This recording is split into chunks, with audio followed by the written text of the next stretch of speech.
7:07 de esta mañana de miércoles 11 de febrero.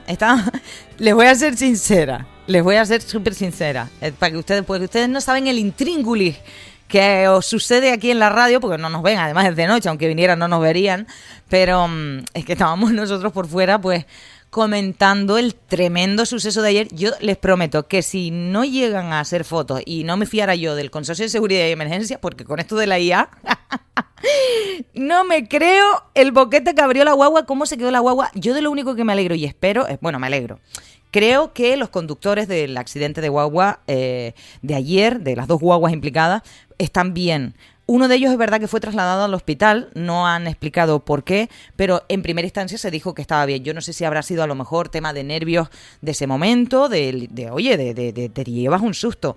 Yo espero que estén bien, porque yo creo que eso es lo principal, que esas personas se encuentren bien, pero vaya por Dios, ese accidente. Andrés Martinón, buenos días. Buenos días, yo estoy completamente de acuerdo contigo. Yo vi eso y dije, esto es inteligencia artificial. Y sobre todo, esa guagua metida en mitad de la pared porque además no entendía el vídeo primero, digo, ¿quién ha chocado? ¿Cómo ha podido pasar eso? Es como un cartoon, es como un dibujo animado. Sí. Y cómo quedó en la mitad, es decir, un choque, no lo sé, la verdad que casi que ayer luego si quieres ya hablamos del debate que se puede generar en la información con la IA, ya la desconfianza de lo que puede ser verdadero o no. Totalmente. Valentín Aullanet, buenos días. Buenos días, Erika, Andrés y a la audiencia. Tú no estarías trabajando ayer, ¿no? No te he pillado con eso. Le tocó a otro. No. Lo mismo, las imágenes son absolutamente impactantes. Es decir, ver cómo abre el boquete la guagua y además que se queda en el aire. En el aire y a la mitad. A la mitad, entonces claro, es decir, yo estuve, es que justo antes de ayer o algo así estuve por esa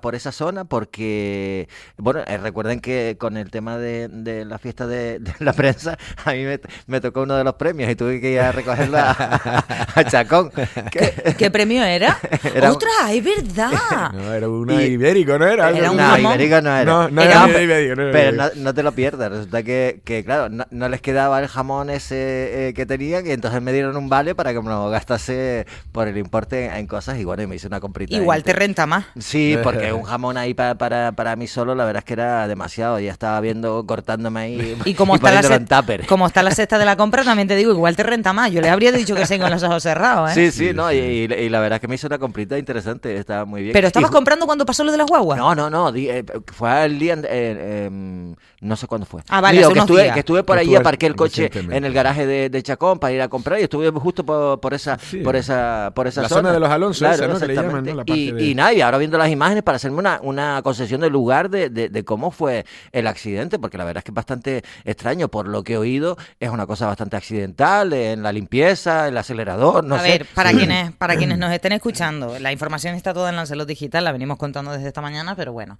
lo que al parecer habría ocurrido, según las primeras informaciones, es que uno de los conductores estaba limpiando, accidentalmente le dio algún botón al acelerador y tal, y fue por eso que se produjo. Por eso digo que si ni siquiera estaba el conductor, como digamos, al mando del vehículo, es una suerte que no haya sufrido daño. Yo ya, la verdad, lamentar los daños materiales, evidentemente, porque son cuantiosos. Yo no sé cuánto costará arreglar una guagua. Yo tengo que llevar mañana al taller el coche y estoy un poco preocupada, pero te quiero decir, pues sí, pues que todo quede en dinero, porque al final el dinero es dinero. Sí, porque lo que es un absoluto milagro es que no hubiese gente en la nave y que no se produjese nada. La verdad que viendo las imágenes dice, oye, qué suerte ha habido, en el sentido de que no ha habido daños personales, ni heridos, ni nada, porque podía haber sido, claro, porque si le das al acelerador de forma involuntaria, tuvo que correr una velocidad importante para atravesar todo el muro de la nave, como se ve en las imágenes.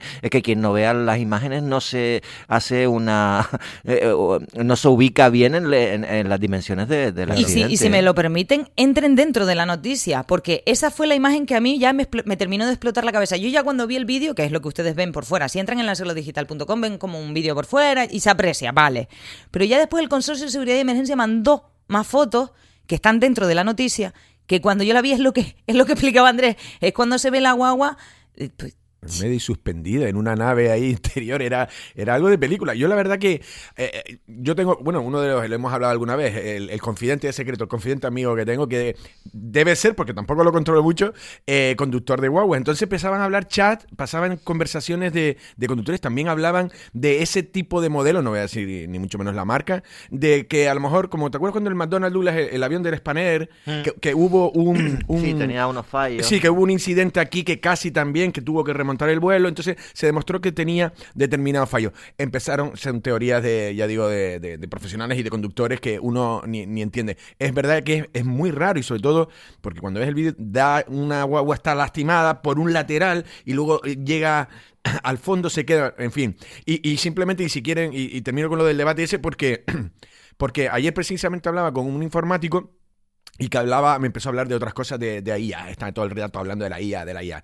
Y entonces le dije lo de las imágenes, no las había visto. Yo digo, esto puede parecerlo, pero al final lo que le venía a decir es que estamos en un momento donde yo creo que realmente los medios de comunicación vamos a jugar un papel muy importante, porque, como ha dicho Erika, al final la fuente va a ser ir al consorcio de emergencia, porque lo confirmamos. Hoy en día ya un vídeo que te rule por WhatsApp y que tú no tengas ninguna fiabilidad, si te fías, allá tú, pero te la pueden meter doblada, pero por todos lados. Por eso al final la profesionalización, y hago una alabanza a la responsabilidad de quien firma una noticia también. Y por eso digo que lo de ayer tenía tintes, te digo yo, que si me llegas a decir que... A ver, es que yo primero creo que circuló un vídeo. Entonces, claro, ese vídeo no procedía, hasta donde yo sé, del Consorcio de Seguridad de Emergencias, porque yo no lo había visto en el consorcio.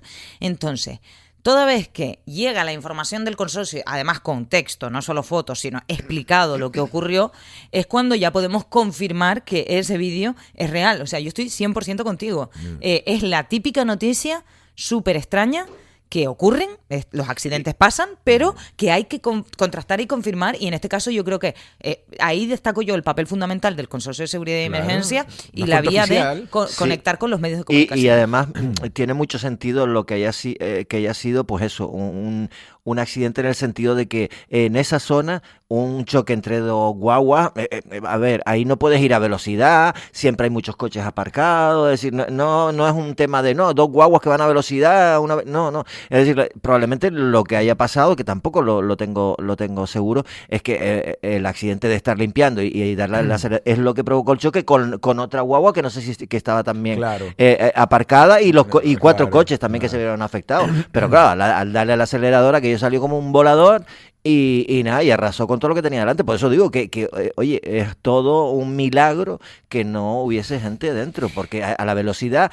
a la que impactó contra el muro, abriéndose boquete, si hay gente dentro, totalmente hubiese pasado una cosa yo muy, pensé muy lo grave. mismo, digo, vale, 4 coches afectados, dos guaguas, efectivamente, a ver, los conductores al parecer se encontraban, quiero decir, bien, pero uno fue trasladado al hospital, yo ignoro por qué, quiero pensar que es por el susto del momento, quiero pensar que es por eso, pero no lo tengo confirmado tampoco, no lo sé, pero que efectivamente, o sea, una dimensión tan grande, vamos, ahí queda. De hecho, ayer mismo se dio, el 112 informó sobre un atropello de una guagua en Tías, en Puerto del Carmen, en la avenida Las Playas.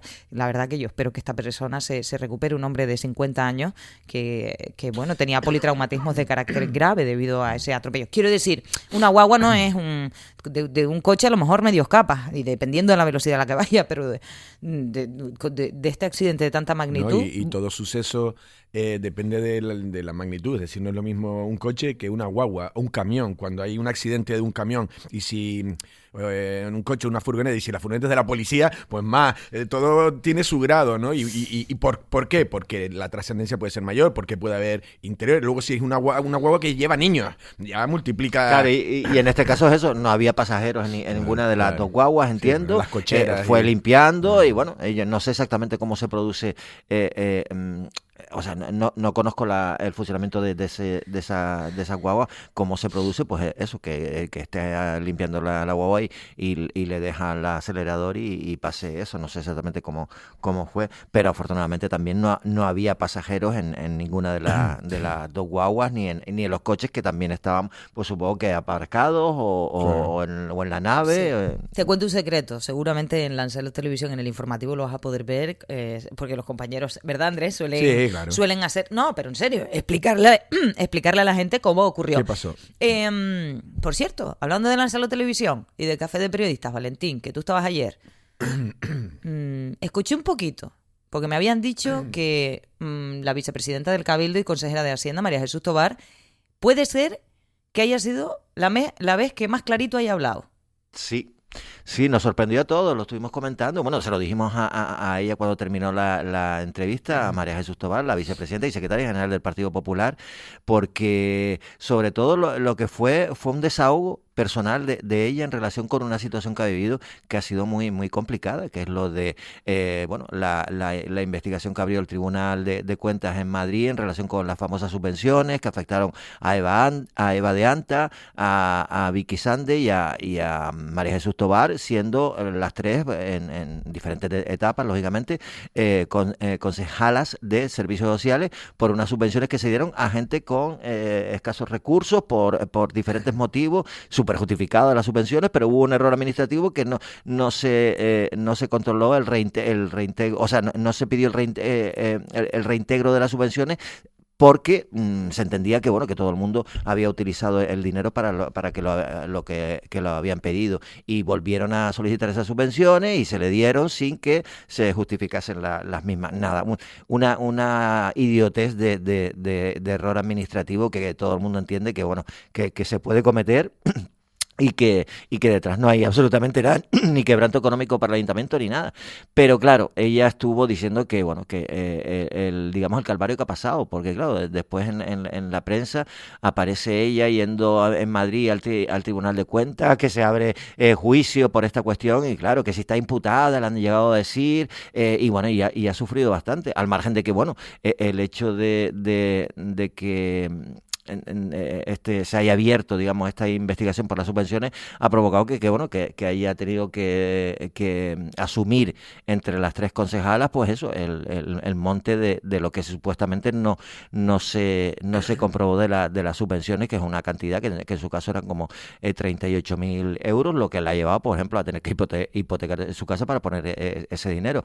Y entonces el calvario que ha pasado, y cómo dentro de su propio partido ha habido compañeros que se han pasado por otros pueblos, por lo que decía. Entonces se le notaba muy, muy, muy cabreada en ese aspecto. Y claro, desde el punto de vista de la gente que vio la entrevista y teniendo en cuenta que es secretaria general del partido, pues dices, oye, pues las relaciones en el PP aquí en Lanzarote no están muy bien. Si la secretaria general del PP ni siquiera se habla con el actual alcalde. Bueno, ella lo que dijo... Entre otras cosas, por cómo se actuó desde el ayuntamiento en relación con este caso. Sí, pero ella lo que dijo, si yo no me equivoco, porque un trocito sí que escuché, fue que, dice, en el Partido Popular somos muchas personas en Lanzarote y nos llevamos todos muy bien, que hay 2 o 3 que quieren dinamitar las cosas, no lo dijo con esa palabra, pero algo así, ¿no?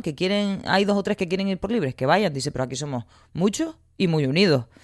No me cabe duda de que hay una división, Andrés, creo que a nadie. Sí, yo recuerdo ya hace tiempo, no sé en qué, no pude ver, estaba en la redacción cuando era Café de Periodistas y no me tocaba a entrar, no sé el grado de intensidad, pero yo recuerdo ya una entrevista hace tiempo con María Jesús Tobar, ella lo que venía a decir un poco, y vamos a hablar con nombres y apellidos, ¿no? Que en este caso el alcalde de Arrecife no la ha defendido, y ahí fue un poco el cisma que ha habido, claro, le pilló en medio de esa división, que ahí vamos a reconocerla en el Partido Popular, sobre todo la parte esa de Jonathan y Jacobo y demás, con la dirección oficial que encabeza sobre todo Astrid Pérez y luego María Jesús Tobar. Y ella lo que decía, pues lo que estaba diciendo Valentín perfectamente, había un informe técnico que avalaba.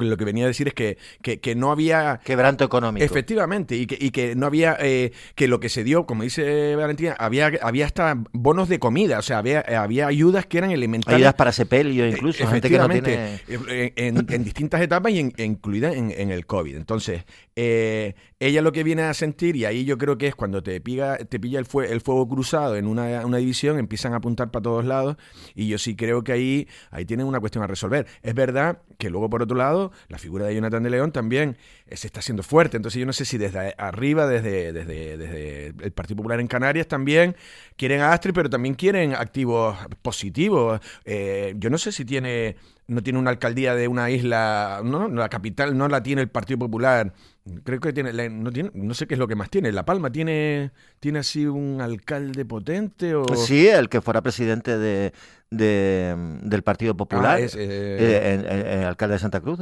Eso es, por eso digo, no tiene mucho más. O sea, Jonathan es una figura relevante porque tiene actividad, además le da a subir con todo el mundo critica que es lo de las fiestas y demás, pero a la gente le gusta la fiesta también, o no sé, o la gestión que esté... Sí, no, pero al margen de que efectivamente lo que pasó en el Partido Popular con los cambios que hizo Astrid Pérez de Jacobo Medina y eso, ahí provocaron un cisma que es evidente y que se mantiene, pero claro, después ya lo que ha habido es una especie de, permítanme que lo diga, un poquito de guerra sucia, ¿no? Y entonces, porque claro, es decir... Valentín, un poquito. Yo es que no me gusta meterme en los líos de los partidos, porque ahí ellos son los que tienen que solucionar las cuestiones, pero sí que tenemos que decirle a la audiencia lo que está pasando, y ha habido una guerra sucia con el caso de María Jesús Tobar por parte de sus compañeros. Ten en cuenta que había un informe que se hizo de oficio en el propio ayuntamiento que decía que no había quebranto económico. Ese informe no lo dio a conocer el ayuntamiento cuando se inició, digamos, la primera fase de esta causa, ¿no? En el Tribunal de Cuentas, esta causa o esta petición de informes y de investigación, y ese informe no sale hasta que no lo pide el Partido Socialista en el ayuntamiento y lo aportan 2 meses después, y después el ayuntamiento pues podía haberse agarrado a ese informe para no personarse en esta causa. Como lo hicieron otros ayuntamientos, porque claro, fueron 5 los ayuntamientos sobre los que el Tribunal de Cuentas pidió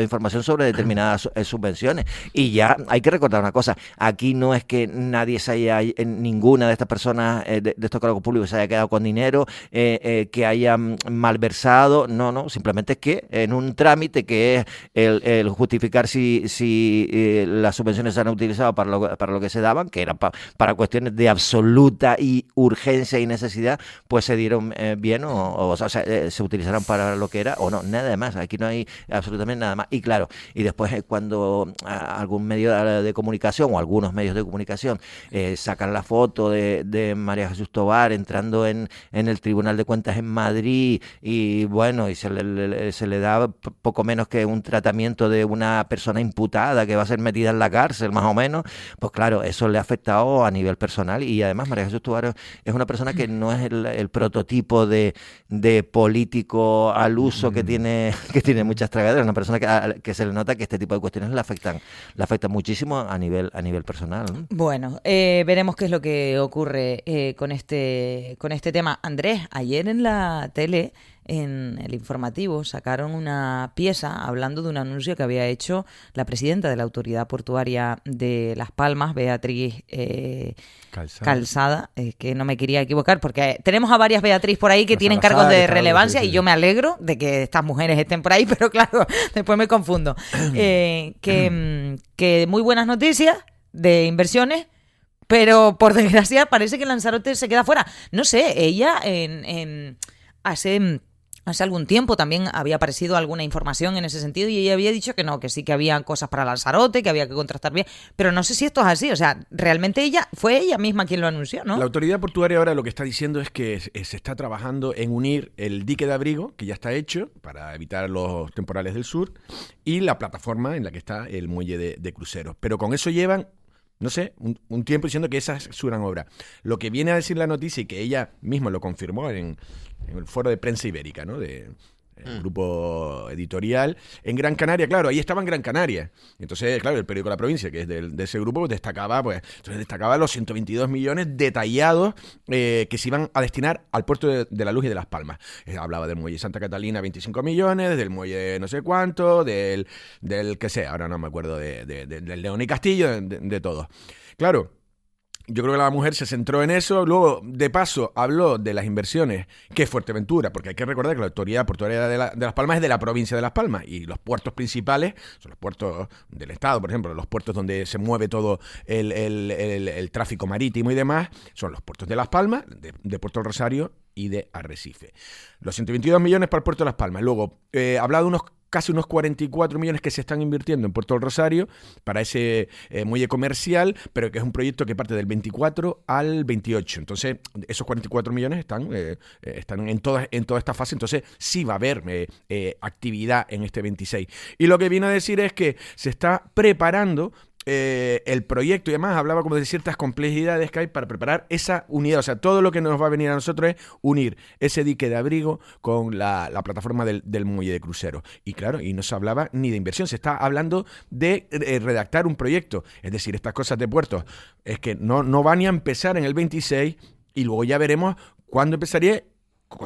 Con los plazos, es decir, que a lo mejor aquí volvemos a lo mismo, no va a haber nada, no va a haber ni el cambio ese hasta de lo del muelle el muro de la vergüenza que se decía, que luego el otro día José Valle, que es el presidente de la Cámara de Comercio de Lanzarote, representante en la Junta de la Autoridad Portuaria, decía que ya hay un modelo, retirarlo, me habló algo así como el modelo de La Coruña, debe ser que hay, aunque lo estuve buscando en Google y no me pareció, hay unas rejas clásicas de un vallado, por decirlo de una manera.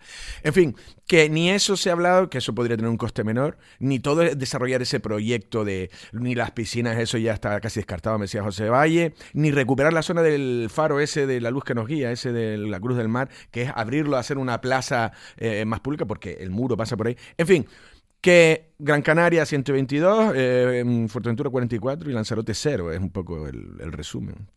Hombre, ayer también lo hablábamos en la televisión. A ver, quiero decir, si fuese porque no hay ningún proyecto en el puerto de Los Mármoles, pues dirías, oye, pues sí, si no tienes proyectos, lo típico, ¿cómo vamos a financiar si no hay proyectos? Pero sí que hay proyectos, lo estás diciendo tú, Andrés, el cierre del dique este de abrigo en el muelle de contenedores, ¿no? Entonces, claro, yo no sé si eso estaba valorado ya incluso, no sé si eran 12 millones o no recuerdo. El dique está terminado y ahora es la unión, unirlo con eso. Y yo no sé, yo creo que no, se está redactando el proyecto. Fíjate que la noticia terminaba, y lo introduzco para escucharte, Valentín, pero que la noticia terminaba, si yo no me equivoco, Andrés, con una reflexión que yo no sabía que esto era algo que se había planteado en Lanzarote anteriormente, pero por lo visto sí que se ha planteado anteriormente, el tema de, pues nada, que tengamos nosotros nuestra autoridad portuaria, claro, y así velamos por nuestros propios intereses. Eso se había planteado ya que... Honestamente, yo comprendo que puede ser una reivindicación si efectivamente no se cumple lo que queremos. Ahora, que lo veo muy difícil que ocurra también. Yo lo que sí creo es que estamos mal representados en la autoridad portuaria. Yo no sé si la Junta son 12, 14 o no sé cuántos, y hay 2 representantes de Lanzarote. En este caso solía ser uno del puerto del Ayuntamiento de Recife y otro del Cabildo de Lanzarote, suele ser. Porque está delegado, o sea, José Valle de la Cámara de Comercio está delegado, creo que representando al Cabildo de Lanzarote. Y claro, hay cosas que afectan. Por ejemplo, cuando se establece unas bases de cruceros, que eso es más rentable para tal, la autoridad portuaria decide que es Gran Canaria, decide que el puerto, porque sí, cuando en verdad hubo momentos, ahora ya no, en volumen sigue, ahora es más alto, pero hubo un momento en que el puerto de Los Mares, el puerto de Arrecife, recibía tantos cruceros como el de Las Palmas. Es decir, y luego Lanzarote y Fuerteventura podemos tener entre los dos más cruceristas que Gran Canaria. Entonces, es juez y parte. Ellos deciden y al final de toda una cantidad, pues al final deciden. Es verdad que claro que sí, el puerto de Las Palmas es inmenso, tiene un tráfico tremendo, es un gran puerto, es un puerto moderno y demás, pero hombre, es que también esto al final es como era la Cámara de Comercio, todas esas cosas que te vas viendo tú que estás mal representado. Y yo creo que esta noticia, pues sí, se termina un poco abriendo la reflexión de decir, vamos a dejar que nos decidan ellos cuándo qué inversión tiene que haber, y así no nos va a ir, creo yo. Sí, cuando el proceso de digamos de independencia, por decirlo así,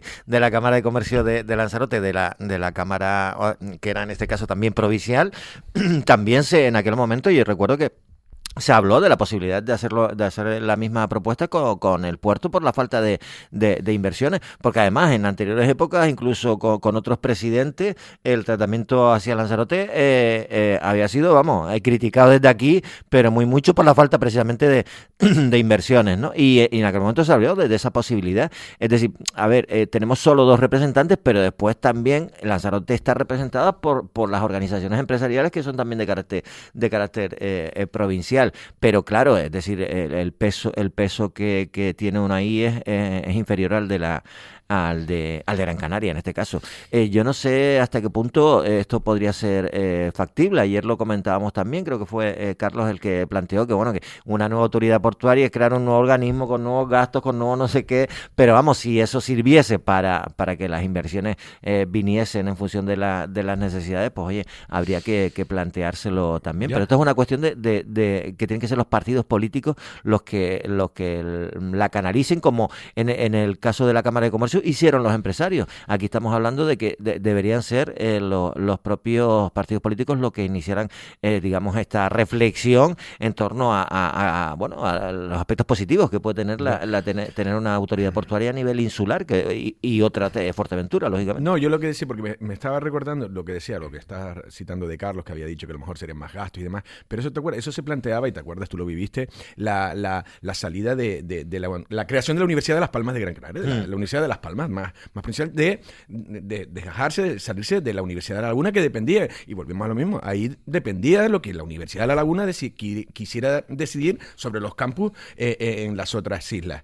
¿Qué es más caro? Al final decía, los argumentos anteriores eran, no, es que va a haber doble gasto, doble tal. Digo, ya, pero es que tú lo tienes tú. Claro, lo que pasa es que a lo mejor en el caso de las universidades tampoco es lo mismo. Aquí es un tema de que el hecho de crear una autoridad portuaria insular sirva para que las inversiones, porque estas inversiones vienen de la autoridad portuaria, que depende del ministerio. Pero bueno, lo mismo con la educación. Del ministerio de. Tú gestionas luego tus recursos que vienen desde el ministerio, desde Madrid o lo que sea. Yo lo que quiero decir es que tú al final empiezas a verte despreciado y tú dices, déjame a mí las riendas y yo ya veré lo que hago. Efectivamente, habrá un mayor coste, pero a lo mejor la eficiencia o lograr las inversiones pues merece la pena.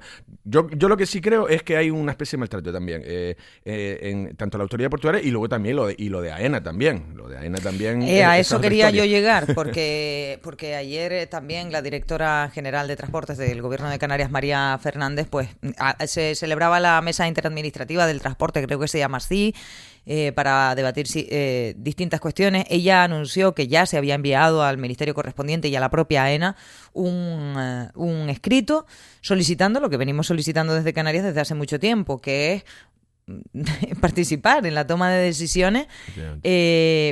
A mí, claro, es que esto no claro, como idea es fantástica. O sea, en un mundo ideal esto es lo que tendría que ocurrir, ¿no? Unos aeropuertos tan rentables. 8 aeropuertos tenemos en Canarias.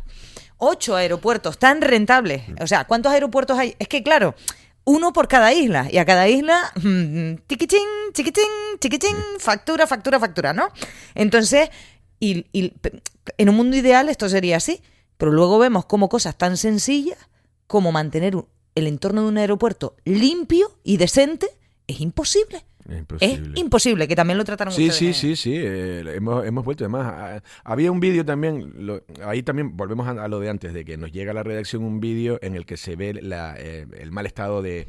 Pero es un poco antiguo, es decir, y está un poco cuando se ha cogido lo peor de lo peor. Fuimos al aeropuerto y evidentemente, como nos reconoció José Valle en la entrevista del día, está mal. O sea, la concesión esa que se había dicho, yo creo que era de octubre, que ya tenía la nueva concesión de la empresa del mantenimiento, pues o una de dos, o no está bien, o no se está realizando bien, o eso no está bien hecho, porque lo que fuimos allí, vuelve a ver los coches mal aparcados, palmeras muertas, algún plástico, no, ha estado peor, pero plástico, basura, y luego podas que hacen y los dejan ahí mismo. En fin, eso que es relativamente fácil, además se le ha dado soluciones, el Cabildo, el Ayuntamiento de San Bartolomé dice, yo lo hago.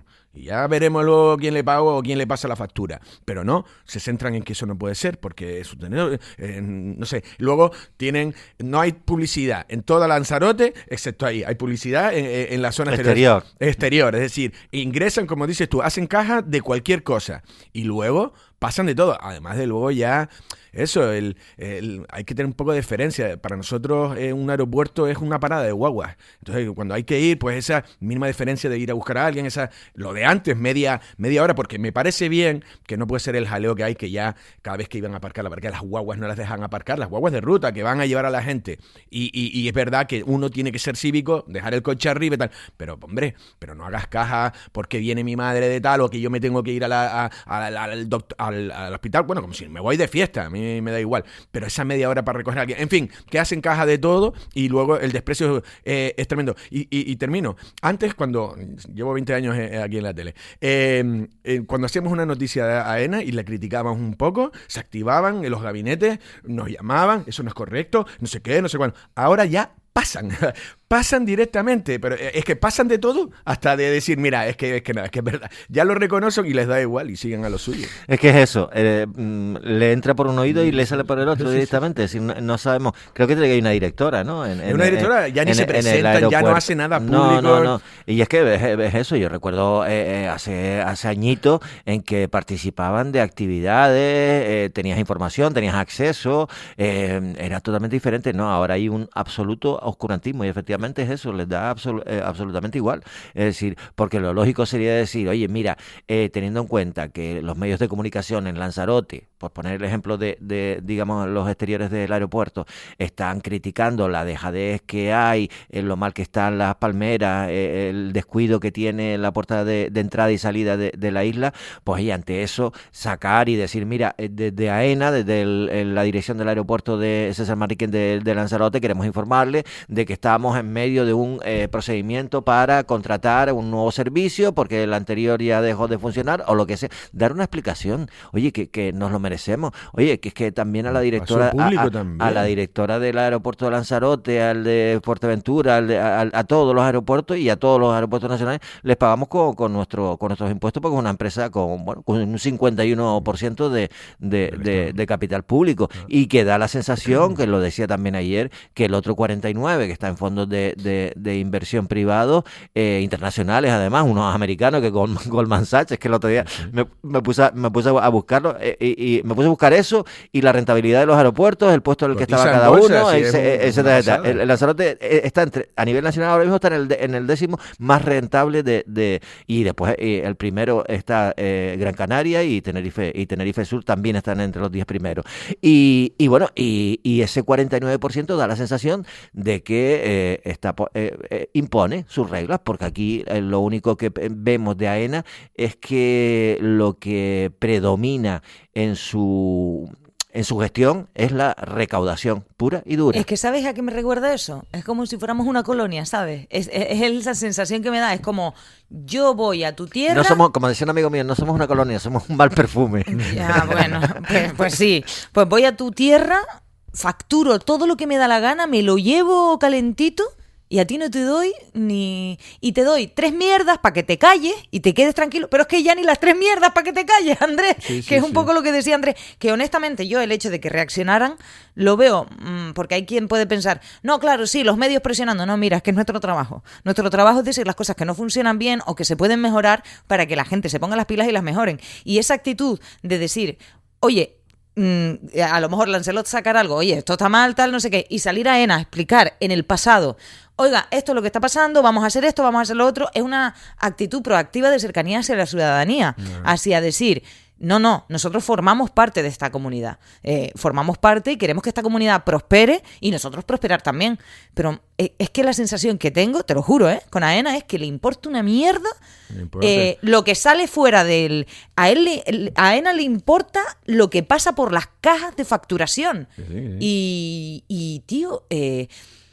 yo ya no me callo con estas cosas porque me da coraje. Que no, que todo el mundo se está quejando y es algo público, como dice Valentín, es un 51%. Y ahí hay capital público y es un espacio de todos. Y encima, ya te digo, porque ¿por qué se reactiva esta noticia? Entre otras cosas, por los propios guías turísticos que hablábamos por tal, lo decían, la presidenta de este colectivo de guías turísticos vino a decir algo así como que era, sí, tercermundista, deplorable. Es decir, que es lo primero y lo último que ven la gente que nos visitan y lo que vemos nosotros todos los días y que les dé absolutamente igual, pues bueno, pues nosotros también me imagino que seguiremos igual cíclicamente y seguiremos criticándolo cada vez que vayamos por ahí, ¿no?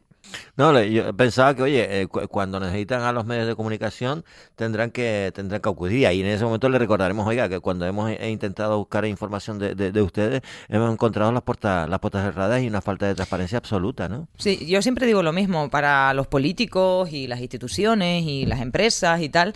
Yo comprendo que es difícil hablar en momentos difíciles, pero el hablar en momentos difíciles hace que también nosotros estemos más predispuestos a hablar cuando a ti te interesa. Oye, quiero trasladarle esta buena noticia a la ciudadanía. Claro. Pues a lo mejor no tengo hueco cuando vengas tú a decir tus buenas noticias. Tólete el carajo. Claro. Bueno, en fin, que no.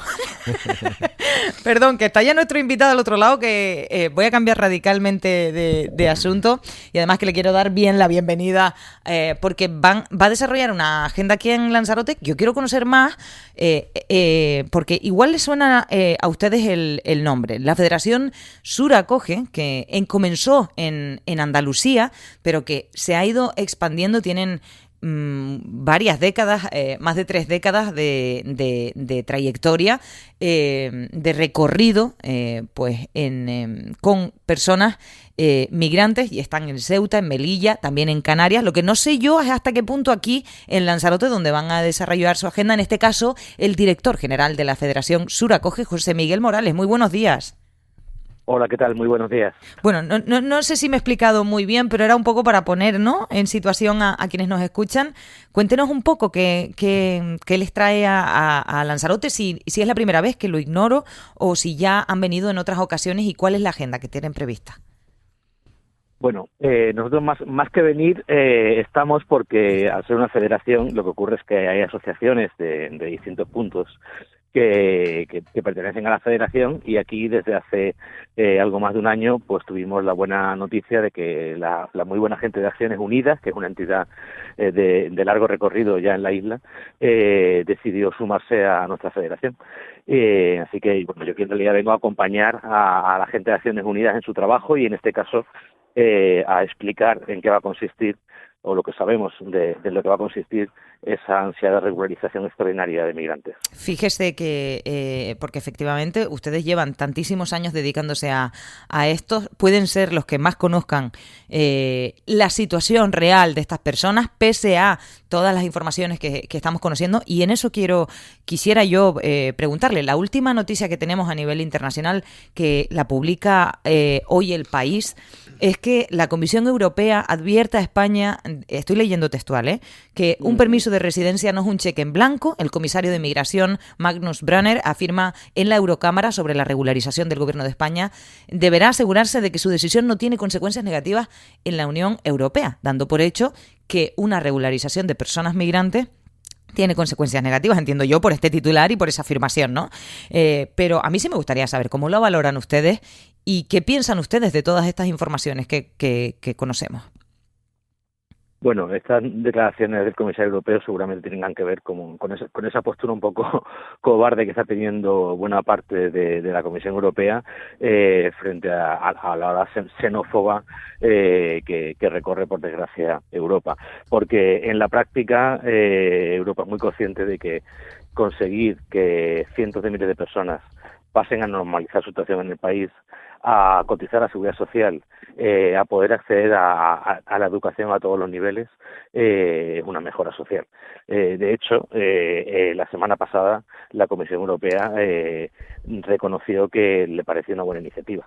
Lo que pasa es que, bueno, luego con el tiempo van buscando respuestas a otro tipo de presiones, ¿no? Nosotros lo que pensamos es que esto es una oportunidad de verdad de normalizar lo que ya está ocurriendo y lo que ya existe. Y es que España tiene, según la Fundación de Bancas y Cajas de Ahorros, no según el gobierno, sino según un instituto de investigación que tiene la Fundación de Cajas y Bancos y Cajas de Ahorros, 840.000 personas viviendo en el país sin documentación. Esto es un absurdo, porque quiere decir que hay gente que está aquí, es gente que está ya contribuyendo, pero que no lo puede hacer de una manera normalizada y no puede tener un contrato de trabajo regular. Esto es lo que hay que solucionar. Así que lo que esperamos es que la regularización funcione y que nos vamos a beneficiar todos de ella. Hay que decir que la regularización de personas migrantes, aunque ahora algunos partidos y algunas fuerzas y alguna gente quiera decir que esto lo han hecho todos los gobiernos de todos los colores. Le voy a dar la palabra a mis compañeros. Valentín. Sí, buenos días, señor Morales. Pues tenemos malos tiempos, ¿no? Para la lírica, en este caso, porque, claro, he estado viendo como en las últimas elecciones autonómicas un ascenso de la ultraderecha, en este caso de Vox, que tiene un discurso bastante concreto en relación con la inmigración y que, bueno, considera que la inmigración lo que hace es traer problemas, inseguridad, etcétera, etcétera, ¿no? Entonces estamos en un momento muy complicado, ¿no? Habría que de alguna forma intentar que ese mensaje que yo comparto de que lo lógico es regularizar a quien ya está trabajando dentro de la economía sumergida y además porque resulta que tenemos problemas del ámbito en torno a temas relacionados con la natalidad, con una caja de la seguridad social que cada vez está más en precario, en fin, hay una serie de problemas que la inmigración pues, aportaría posibles soluciones, ¿no? Y no problemas como vende la ultraderecha. No sé qué le parece el mensaje de Vox y si están preocupados ustedes por la posibilidad de que empiecen a gobernar en determinadas comunidades autónomas y puedan cambiar esta situación, ¿no? El mensaje de Vox, una de las cosas que tiene es que es un mensaje importado. Es curioso que quienes quieren defender la pureza del país lo que están haciendo es copiar totalmente la política estadounidense y el discurso del presidente de Estados Unidos actual, ¿no? O sea, es muy llamativo esto de que querer defender a España a base de venderla a intereses extranjeros. Sí que ese sería una primera reflexión sobre la doblez o la hipocresía de ese discurso. Sobre que el día de mañana pueda haber un cambio en estas políticas de inclusión. Bueno, veremos a ver qué ocurre, ¿no? Yo aquí quiero decir que no es la primera vez que hay un partido que grita mucho y que luego cuando llega a la realidad es que España ya está compuesta en gran medida por personas que han nacido fuera de España. Es que nosotros, como recordaba su compañera, llevamos 35 años trabajando porque hace 35 años o algunos más que España empezó a ver que había un cambio en su perfil de población y que cada vez pues España está compuesta por personas que o no nacieron o sus padres no nacieron en este país. Eso ya es estructural, eso no lo va a cambiar nadie porque estamos hablando de en torno a un 20% de la población. Pero es que esto pasa en toda Europa. Entonces, cualquier gobierno que llegue y que quiera gestionar con un mínimo de sensatez va a tener que incorporar esa realidad, ¿no? Por mucho que ahora se hagan discursos muy llamativos, pero muy pocos pegados a la realidad de la gente y de la población. Andrés, perdón. Andrés, toca el micro porque no se te oye, mi niño. Ah, no, es que te subí el micro que no era. Estaba perfecto, perdón. ¿Me escuchan bien? Vale, sí, hola, buenos días. Mi pregunta es una doble pregunta. Para también hacernos un poco una idea, cuando se habla de una regularización de estos, no sé, 500.000 o cuanto sea, ha dicho antes que hay incluso más, ¿no? Usted ha dicho que 800 y pico mil. Cuando se habla de una regularización, ¿cuál es el perfil de la gente que se regulariza? Porque hay mucha gente que yo creo que esa tendencia, a lo mejor, esos partidos, como se ha citado Vox u otros, pueden decir, no, es que esos son los que cuando te salen en un vídeo ahí haciendo una pelea o un tumulto. ¿Cuál es el perfil?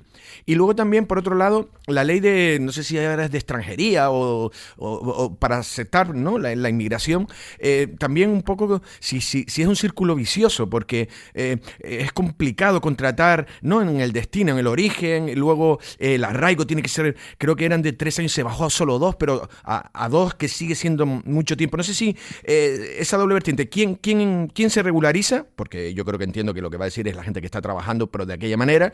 Y luego, por otro lado, si el problema está en esa ley y que fue, creo, recientemente modificada, pero que quedó de forma insuficiente. No sé si es correcto lo que digo. Voy a empezar por el final porque me parece una pregunta excelente. El problema que tenemos es que, efectivamente, la normativa de extranjería en España y en toda Europa hace muy difícil poder llegar de una manera normal, segura y con los papeles en regla. El que sea indocumentado en España no es porque tenga vocación de estar en la clandestinidad, ni muchísimo menos. El que sea indocumentado en España es porque la ley de extranjería española y el conjunto de la normativa europea hace dificilísimo venir a este país a trabajar de un país que no sea europeo con un permiso de trabajo. Y esto es lo primero que tendríamos que solucionar. Efectivamente, la regularización va a ser una buena medida, pero es un parche. porque al día siguiente, ya la gente que entra en este 2026 no va a poder regularizarse y va a estar sometida a eso que usted decía, que es esperarse años buscándose la vida como pueda, en la economía sumergida, hasta que tenga 2, 3, 4, 5 años de antigüedad, según el caso, y poder regularizarse. Ese es el problema que tenemos y ese problema no desaparece, ese problema se mantiene, ¿no? O sea que efectivamente aquí tengo un problema estructural fruto de esa visión muy cortoplacista que hay todavía en la política extranjera en Europa. Sobre ¿quién se va a regularizar? Pues no se va a regularizar todo el mundo, porque esa regularización, como todas, tiene condiciones. Una de las que puede haber, efectivamente, es que estén ya trabajando y su empleador les haga un contrato con todas las de la ley. Que esto es muy importante, que hay una responsabilidad. O sea, la economía sumergida se debe a que hay quien contrata el fraude de ley. Esto es lo que ahora se va a acabar y se puede exigir que le haga a la gente un contrato como tiene que ser. Ya no vale la excusa de, es que no tienen papeles, ¿vale? Esto es muy importante. También se van a poder regularizar aquellas personas que, aunque no estén trabajando, tengan menores a cargo, tengan chavales en edad escolar y convivan con ellos. Esto es muy importante porque tener niños en España que no tengan papeles de su familia, bueno, pues evidentemente es un problema. Nosotros tenemos casos de chavales que tienen un buen expediente académico en la educación obligatoria y luego no pueden seguir estudiando, o sea, no pueden crear talento para el futuro del país porque no tienen papeles. Bueno, pues esto también se va a solucionar. Yo no quiero sonar repetitiva, pero esto me interesa especialmente porque yo decía antes que ustedes tienen más de 3 décadas de andadura. Son más de 35 años, son muchas legislaturas. ¿Y qué quiero decir con esto? Lo que dije antes, esto de la regularización de las personas migrantes no es una cosa nueva, no es un invento de este gobierno, no es una cosa extraordinaria, aunque ahora evidentemente los discursos ultras quieren pintarlo así. Entonces, yo sí quería preguntar por la experiencia de la Federación Sur Acoge, que es verdad que empezó como Andalucía acoge, luego con la expansión pues continúa su andadura, pero usted conoce la historia. O sea, ¿qué ha pasado en anteriores regularizaciones? ¿Ha pasado? Quiero decir, si se han cumplido los malos vaticinios o no existían esos vaticinios negativos que existen ahora.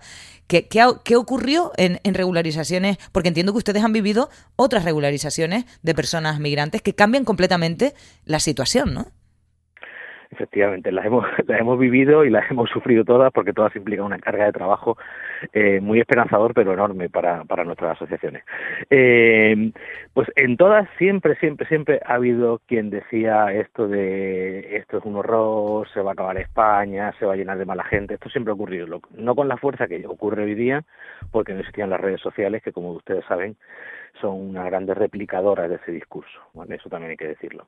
El papel de la prensa seria y rigurosa es fundamental para la buena información. He escuchado al principio un debate que tenían sobre eso y me parecía muy oportuno.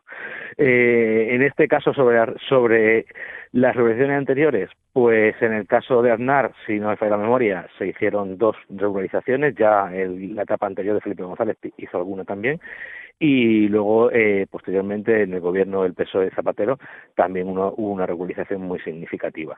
Después no ha habido más, porque después vino la gran crisis económica, por motivos evidentes se redujo la llegada de personas migrantes, incluso muchas personas migrantes que estaban en el país volvieron a sus países de orígenes porque aquí no tenían oportunidades. Y una vez más, las grandes cifras económicas en España han vuelto a ser fuertes y se vuelve a generar esa bolsa de personas indocumentadas.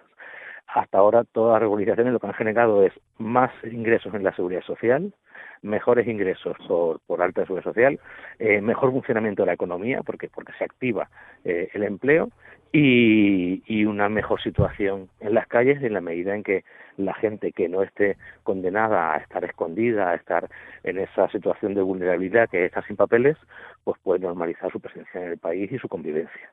Eso es lo que ha ocurrido siempre y insisto, nadie recordará que después de una regularización tan significativa como fueron las de Aznar o las de Zapatero, haya habido un incremento de problemas en el país, porque no ha sido así. Vaya, hombre, está usted decepcionando a mucha gente. Porque después otro paso, señor Morales, es la nacionalización, que esto no es el caso. Aquí se está hablando de permisos de residencia y permisos de trabajo. No sé si las anteriores regularizaciones tienen algún dato, ¿no? En relación a si estas personas también quieren obtener la nacionalidad, que tiene otros requisitos, ¿no? Efectivamente, la nacionalidad es un paso muy posterior. De hecho, esto también es importante. Se ha dicho que esta regularización era para incrementar el número de votos. Eso es una barbaridad, primero, porque para poder votar en las generales hay que ser nacional español y se tardan muchos años en conseguir la nacionalidad después de conseguir regularizarse. No todo el mundo ni siquiera la pide, porque bueno, eso es una opción personal, no es una obligación. Y además hay que decir que la gente extranjera también vota de muchos colores distintos, ¿eh? ¿No? Eso es eso por ejemplo, es una falacia. Y efectivamente, en el caso de la nacionalización, ya veremos esto en qué medida el día de mañana, pasados 5, 6, 10 años, pues se incrementa la solicitud de nacionalizaciones, ¿no? También hay que decir que esta medida lo que hace es abreviar el sufrimiento. ¿En qué medida lo digo? Porque la gente que está indocumentada, después de pasar, en algunos casos, 5, 6, 7 años en la economía sumergida, mal que bien van poco a poco consiguiendo la documentación. O sea, que esto no... O sea, el que está indocumentado hoy... hará todo un proceso de limbo jurídico, estando indocumentado, viviendo pues con empleos muy precarios, hasta que pasados bastantes años consiga la documentación. Esto lo que hace es acortar ese periodo, ¿vale? Pero, y eso también hay que decirlo, que esto lo que hace es reducir sufrimiento en la gente, porque la gente al final apuesta y pelea con uñas y dientes por poder conseguir una situación vital y familiar medianamente digna, ¿no? Entonces, la nacionalización es una cosa que va a mucho más largo plazo, que en unos casos se pide, que en otros no. Hay gente que lleva aquí, yo tengo amigos que llevan aquí 30 años y no han pedido nacionalidad porque no lo han considerado necesario. Bueno, pues ya está. Ya una última pregunta antes de terminar. Valentín, gracias, que te tienes que ir. Gracias. Una última pregunta antes de terminar, porque también sé que va a estar con mi compañero Andrés Martínez en la tele, pero claro, entiendo que este dato igual no debería preguntárselo a usted, pero por si acaso lo tenga. Me hablaba de que vienen bueno, a acompañar, ¿no?, la labor de acciones, de la Asociación Acciones Unidas en Lanzarote, y entiendo que conoce, ¿no?, la singularidad de Canarias. Una de nuestras particularidades ha sido siempre pues ser multiculturales, y en Arrecife, en Lanzarote, convivimos muchas nacionalidades. Yo no sé si ustedes tienen constancia de hasta dónde podría elevarse, igual como digo, Acciones Unidas tiene más ese dato, ¿no?, pero ¿cuántas personas en Lanzarote podrían estar en esa situación que se podrían beneficiar de esa regularización? A ver, este dato es difícil que lo tenga nadie porque precisamente al estar las personas indocumentadas son invisibles para el Estado. Esto es una de las ventajas de que documentar a la gente, que sabemos quiénes son, dónde están. O sea, esto es muy importante, ¿no? Una documentación, un proceso de documentación también es un proceso de que el Estado pueda hacer su trabajo de servicios y de seguimiento a la población. Entonces, el reto precisamente de calcular cuánta gente indocumentada está es que al estar indocumentada no sabemos dónde está. Nosotros calculamos, estimamos, pero de una manera muy grosso modo, y en fin, ayer hacíamos un trabajito en esa dirección, que podemos estar hablando de que en la isla puede haber unas 3.000 personas en esa situación. Vale. De cuántas de ellas puedan beneficiarse, eso sí que no lo podemos saber de ninguna de las maneras, porque la regulación va a tener condiciones, las condiciones todavía no están cerradas, están en proceso de trabajo por parte del gobierno, y por tanto no vamos a ver cuántas de esas personas pueden beneficiarse de esta medida, pero nosotros deseamos que sea cuantas más mejor. Claro, me habla de unas 3.000, es imposible saber este dato certero precisamente por lo que comenta, para eso es la regularización, pero sí que es verdad que los colectivos son la única vía, digamos, que tienen estas personas que no están en una situación regular a la que agarrarse, y en la que sí se podría medir un poquito cuántas podrían ser, pero aunque le cojo esas palabras de que no es un dato cerrado, ni muchísimo menos, por la dificultad que tiene. Pero ustedes, por ejemplo, desde la Federación Sur Acoge, pues son una oportunidad para estas personas, la única oportunidad quizá que tienen algunas personas para agarrarse a algo en un país al que llegan, que no conocen a nadie, y vemos los muros, ¿no?, a los que se enfrentan, que todo el mundo dice que... Todo el mundo no. Mucha gente le gusta decir que vienen a aprovecharse, que se aprovechan de cosas y tal. No te puedes aprovechar si no tienes papeles. Así es. Es que... Efectivamente. En fin. Sí. Pero bueno, José Miguel Morales, director general de la Federación Suracoge, un placer que esté con nosotros. Muchísimas gracias. Buen día. Muchísimas gracias a ustedes. Gracias. Bueno, ese dato a mí me parece interesante. Oye, ¿cuántas personas hay en Lanzarote ahora mismo que podrían regularizar su situación mediante esta regularización que plantea el Estado? Y estamos hablando, que este dato no podemos tomarlo como fijo 100%, pero digamos que son unas 3.000 personas. Chacho, es que hay 3.000 personas que se están enfrentando en Lanzarote a situaciones de, digamos, incluso puede ser que de una vulnerabilidad más allá. Es decir, ni contrato de trabajo, trabajos en precario, vete tú a saber cuánto les pagan, en qué condiciones, si tienen prevención de riesgo, si tal. O sea... Sí, es una precariedad. Eso es un sufrimiento, porque además cuando tú estás y si en la tienes sombra, hijos o claro, personas a cargo, ni te digo. Asistencia sanitaria, cualquier tipo de cosa que solicites, cualquier ayuda, abrirte una cuenta, cosas elementales, a lo mejor quieres crearte, pues, no sé, una cuenta de tal o algo de transporte, cualquier cosa, tú estás ahí en la oscuridad. Y luego viene la gente que se aprovecha. Luego hay gente que te alquila habitaciones a no sé cuánto, una precariedad tremenda. ¿Por qué? Porque te lo cobran en B, porque tal, y vive gente así nada. La verdad que yo me acuerdo, y termino con una historia que me pasó, que me acuerdo cuando yo fui en 2002 a Edimburgo, a Escocia. Y por entonces Escocia estaba en el Reino Unido y el Reino Unido estaba en Europa. Sí. Entonces yo me fui con mi DNI y yo no tenía ningún problema. Y en la pandilla que hacíamos de las clases había gente pues, italianos, franceses, muchos españoles y tal. Y habían polacos. Yo me acuerdo de una chica que era polaca. Y claro, Polonia no estaba en la Unión Europea. Entonces era más complicado. Ella estaba como de ilegal. En verdad estaba estudiando y tal, pero claro, se quería ganar un dinero. Entonces iba a restaurantes, le pagaban mal. En negro. En negro, para cualquier cosa. No tenía ni tarjeta de crédito, no le daban tal para un móvil. Era una odisea. Estar en la ilegalidad y pese a que la chica era una chica... Tenía la misma edad que ustedes, probablemente... Era universitaria, era psicóloga en Polonia, no sé qué era, pero estaba... Y estaba en una situación completamente distinta a la de ustedes. Sí, además hasta... Sí, era todo. Luego, sus compañeros de piso era un piso extrañísimo, pakistaníes, todo era como... La pobre. Con todo el respeto a Pakistán, pero que me refiero sí, que... Ya, yo sé lo que quieres decir. Sí, que era como otro mundo distinto al que nos movíamos nosotros, los que estábamos estudiando, trabajando, los que éramos de la Unión Europea. Es decir, la legalidad es complicada y además siempre la suspicacia de que alguien te pueda parar, de que un policía te puede tal, o si hay una pelea por ahí y empiezan a pedir documentación y puede ser, no sé, deportado o como se diga, no sé, en fin. Y que hay una discriminación real que existe, sí. igual que existe, por ejemplo, en ciertos colectivos que son más vulnerables dentro de la sociedad, igual que hemos dicho que históricamente las mujeres cobramos menos que los hombres. Es que eso es así, los datos lo demuestran. Pues lo mismo ocurre con estas personas que vienen de ilegal. Ya parece que es un estigma que tienes encima.